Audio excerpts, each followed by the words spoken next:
अस्सलाम वालेकुम। आज हम डिस्कस करने जा रहे हैं एंजाइम इनहिबिशन का सिग्निफिकेंस, यानी एंजाइम इनहिबिशन की मैकेनिज्म का फ़ायदा क्या होता है, इसका एडवांटेज क्या होता है।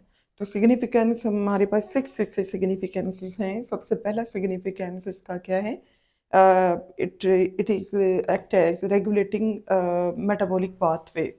ये रेगुलेट करता है मेटाबॉलिक पाथवेज को। मेटाबॉलिक पाथवे में हम फोटोसिंथेटिक मेटाबॉलिक पाथवे ले सकते हैं, रेस्पिरेशन को ले सकते हैं, प्रोटीन सिंथेसिस को ले सकते हैं। तो ऐसे तमाम मेटाबॉलिक पाथवेज के अंदर जो रेगुलेशन होती है वो फीडबैक इनहिबिशन के ज़रिए से पॉसिबल बनाई जाती है, कि यानी किसी भी मेटाबॉलिक पाथवे से जो फाइनल प्रोडक्ट ऑब्टेन हो रही होती है, जब वो एक लिमिट से बढ़ जाती है, तो यही जो इसकी फाइनल प्रोडक्ट होगी, ये इनिशियल रिएक्शन को क्या करेगी, जाके स्टॉप करेगी। तो वहाँ पे ये फीडबैक इनहिबिशन का मैकेनिज्म होगा जो रेगुलेट करेगा मेटाबॉलिक पाथवे को। सेकंड इसी सिग्निफिकेंस क्या है, बहुत सारी ड्रग्स और बहुत सारी मतलब इसमें मेडिसिन हैं जो कि वर्क करती हैं एज इनहिबिटर्स, यानी इनहिबिशन का ही एंजाइम इनहिबिशन मैकेनिज्म के थ्रू ही बहुत सारी ड्रग्स इसमें वर्किंग कर रहे होते हैं। इसमें हम एग्जांपल ले सकते हैं एंटीबायोटिक्स की। एंटीबायोटिक्स जैसे कि पेनिसिलिन है, तो एंटीबायोटिक्स क्या करती हैं, बैक्टीरिया की सेल वॉल को बनाने वाले जितने एंजाइम्स होते हैं ये उनको इनहिबिट कर देती हैं। तो जब एंटीबायोटिक्स किसी भी एंजाइम को इनहिबिट करती हैं तो वो फर्दर वर्किंग नहीं करेगा। सो बैक्टीरिया की ग्रोथ को इस तरह से रोक लिया जाता है एंटीबायोटिक्स के मदद से। अच्छा, इसके अलावा इसमें एक और एग्जांपल हम लेंगे, एंटी कैंसर जो केमिकल्स होते हैं।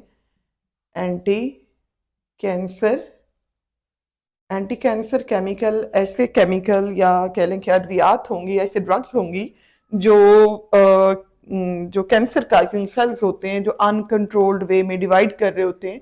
तो सेल डिवीजन के लिए भी कुछ मखसूस एंजाइम्स चाहिए होते हैं। अगर उन एंजाइम्स को रोक दिया जाए, उन एंजाइम को इनहिबिट कर दिया जाए, तो सेल डिवीजन नहीं होगी, यानी कैंसर मजीद फैलेगा नहीं। तो एंटी कैंसर के तौर पर भी ड्रग्स को इस्तेमाल किया जाएगा, और यहाँ पे जो मैकेनिज्म है वो एंजाइम इनहिबिशन के जरिए से ही, ये इनहिबिटर के तौर पर ही ड्रग्स क्या कर रही होंगी, कंट्रोल कर रही होंगी कैंसर को भी और बैक्टीरियल ग्रोथ को भी।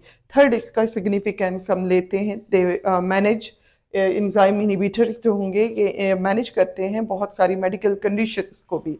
लाइक इसमें हम एग्जांपल लेते हैं, ब्लड क्लॉटिंग एंजाइम्स हैं, ब्लड को क्लॉट करने वाले, खून को जमाने वाले एंजाइम हैं। तो अगर खून को जमने से रोकना है तो उसके लिए क्या करें, इनहिबिटर डालेंगे, इनहिबिटर यूज करेंगे। और ये इनहिबिटर जो ब्लड को क्लॉट, नॉर्मली एंजाइम ने ब्लड की क्लॉटिंग करवानी थी, उस क्लॉटिंग को अगर रोकना है तो एंटी कोएगुलेंट इसमें यूज होंगे। तो एंटी कोएगुलेंट एंजाइम को इनहिबिट करके इस मेडिकल कंडीशन में, यानी सर्जरी वगैरह के अंदर इसको यूज किया जा सकता है, जहां पे ब्लड को क्लॉट होने से, खून के लोथड़े बनने से रोकना होगा। टॉक्सिन्स और पॉइजन्स ये भी एक्ट करती हैं एज एंजाइम इनहिबिटर। तो इनके अंदर मतलब टॉक्सिन्स और पॉइजन्स जो हैं, जो इनहिबिट कर रही होती है एंजाइम को, समटाइम इन्हीं टॉक्सिन्स और पॉइजन्स ने इनहिबिट किया हुआ जिन एंजाइम्स को, तो एंजाइम्स स्पेसिफाइड जो एंजाइम्स हैं उनकी मदद से क्या कर सकते हैं, जो पॉइजनिंग के केसेस होते हैं उनको ट्रीट किया जा सकता है। यानी किसी बंदे ने अगर जहर जो है ना वो लिया है सुसाइड अटेम्प्ट के तौर पर, तो उसमें कौन सा पॉसिबली एंजाइम, कौन सी ड्रग है, कौन सा इसमें, सॉरी ड्रग कह रही हूँ, कौन सा टॉक्सिन है या कौन सा इसमें पॉइजन है, कौन सा जहर है, उसको लिया गया। तो पॉइजनिंग के केसेस को ट्रीट करने के लिए भी एंजाइम इनहिबिशन का जो मैकेनिज्म है ये हेल्पफुल होता है। इसके अलावा ये सब करता है, एंजाइम इनहिबिशन का जो मैकेनिज्म है, वैल्यूएबल टूल के तौर पर ये यूज होता है फार्मास्यूटिकल रिसर्च के अंदर। फार्मास्यूटिकल कंपनीज जो मेडिसिन बना रही होती हैं, ये इन फार्मास्यूटिकल रिसर्चेस के अंदर भी स्पेसिफाइड एंजाइम्स को इनहिबिट करके इफेक्ट चेक किया जाता है कि क्या बनाएगी जो मेडिसिन है, क्या ये इसमें इफेक्टिव है या कि नहीं है। इस तरह बहुत सारी न्यू मेडिसिन और ड्रग्स उनको कह लें कि यहाँ पे सिंथेसाइज किया जाता है, डेवलप किया जाता है with the help of enzyme inhibition mechanism. इसके अलावा हम इसमें फाइनली क्या लेते हैं कि जी ये एंजाइम इनहिबिशन का या एंजाइम इनहिबिटर का जो मैकेनिज्म है ये इंपॉर्टेंट है for study of enzyme kinetics. Enzyme kinetics जो मतलब है इसमें एनर्जी के रिलेशनशिप्स हैं, उन सबको भी स्टडी अगर करना होगा तो उसके लिए हेल्पफुल हो सकते हैं एंजाइम इनहिबिशन का मैकेनिज्म। तो ये थी हमारे पास सिग्निफिकेंस है एंजाइम इनहिबिशन की, फायदे जो इसमें हो सकते हैं ह्यूमन बीइंग की बॉडी के अंदर भी और बाकी जो ऑर्गेनिजम्स है उनके स्पेसिफिकली हम ये बात कर रहे हैं ह्यूमन बीइंग के हवाले से। अब फीडबैक इनहिबिशन हम एंजाइम का लेंगे कि जो हमने फर्स्ट सिग्निफिकेंस लिया था एंजाइम इनहिबिशन का मैकेनिज्म कि ये कंट्रोल करता है मेटाबॉलिक पाथवेज को। तो किस तरह से कंट्रोल करता है with the help of feedback inhibition. Feedback inhibition अगर इसको हम डिफाइन करें तो फीडबैक मैकेनिज्म एक ऐसा मैकेनिज्म होता है जिसमें कोई कंट्रोलिंग मैकेनिज्म खुद कंट्रोल हो जाता है अपने ही प्रोडक्ट से।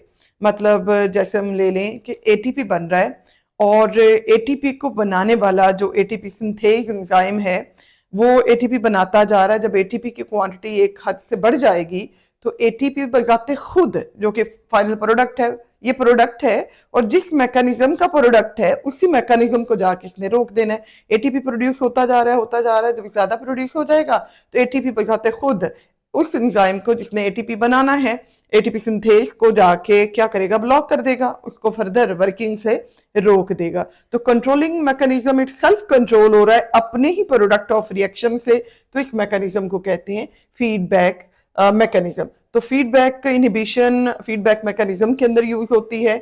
इसमें होगा क्या, मेटाबॉलिक जो पाथवेज हैं इनके अंदर प्रोडक्ट जो होंगी एक रिएक्शन की वो सबस्ट्रेट बन जाते हैं नेक्स्ट रिएक्शन के लिए और इसके नतीजे में फाइनल प्रोडक्ट की फॉर्मेशन होती है। और फाइनल प्रोडक्ट बन गया, in order to regulate the concentration of product, जो पाथवे है उसको शट डाउन करने की जरूरत है। यानी ये कि ये रिएक्शन तो चलता जाएगा, सीरीज में रिएक्शन चलता जा रहा है कि एक एंजाइम ने अपना प्रोडक्ट अगले एंजाइम को हैंड ओवर कर दिया है, उसने अपना प्रोडक्ट अगले एंजाइम को हैंड ओवर कर दिया और इस तरह इंटरमीडिएट, पहले सब्सटेंस से इंटरमीडिएट इसमें सबस्ट्रेट बनते हैं और फाइनली इसमें क्या बन जाता है, फाइनल प्रोडक्ट जो है इससे फॉर्मेशन हो जाती है।